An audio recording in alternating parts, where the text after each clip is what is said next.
So I've been riding motorcycles for a little over 30 years, and I used to always tell people I have a chronic motorcycle problem.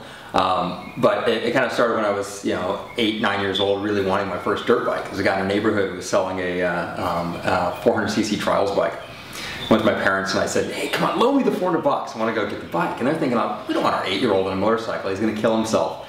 So they said, "You got to earn half the money, and then you can get a new XR100." And I figured, it was going to take me until I was 16 to get the money for the bike. And they figured, okay, problem solved. So I busted my ass for the next year or so. Sold door-to-door greeting cards, bought candy bars, Smart and Final, whatever it took to get that money together for that first bike.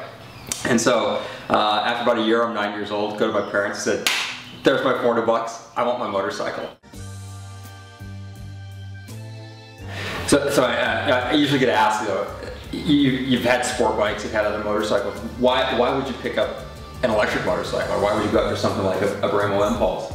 The Brammo looked like an interesting opportunity because it was something you could do for short errands. You could run around it if you had to go run around town. And I was thinking it was going to be kind of a weekend bike. It'd be the one that maybe you make the run down to a coffee shop, or you head up to Skyline just for a short run for breakfast, and then bring it back home kind of thing.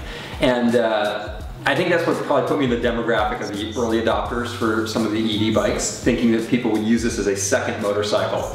But it wouldn't be something you could use every day, or use it for your all-around motorcycle needs. And so the funny part is that what really started out as something that I thought was this, probably not quite necessary motorcycle purchase, because it was going to be a second, kind of third bike.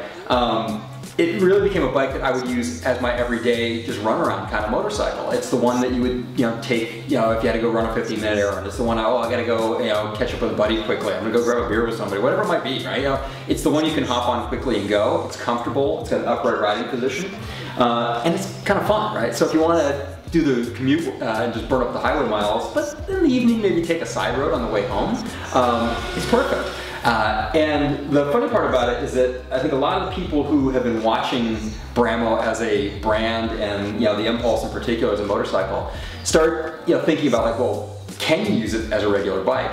You always get asked this by people who come up to you, and the fun part about it is no matter where you go, whether it's the run down to Home Depot to grab some sprinkler heads and bring them home in your jacket, versus maybe just stopping for a coffee in one of the towns around here, you'll inevitably get asked something by somebody. Either, is that electric? Wait, the bike's not making any noise. Or the funniest one was this kid, the high school kid, comes running up to me at full sprint. I parked the bike, threw it in the charger. He's running up full sprint, out of breath, comes up and goes, "Is that an Impulse?" And so, people are taking notice. They're realizing they're out there. And the kid, it was his dream bike. I mean, he didn't want a Ducati Panigale, right? He didn't want, the next, Yamaha R1. He really wanted an Impulse. And so it's interesting to see how people's attitudes are changing towards them.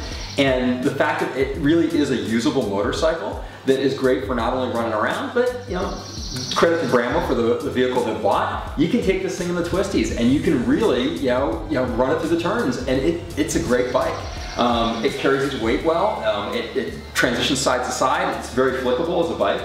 It's a great motorcycle, and it's really a credit to them about starting out with building something that was meant for motorcyclists. It's got a real transmission, it's got real suspension, it's got Brembo brakes. It's a real motorcycle. It just happens to have an electric motor. You've got your torque immediately on demand.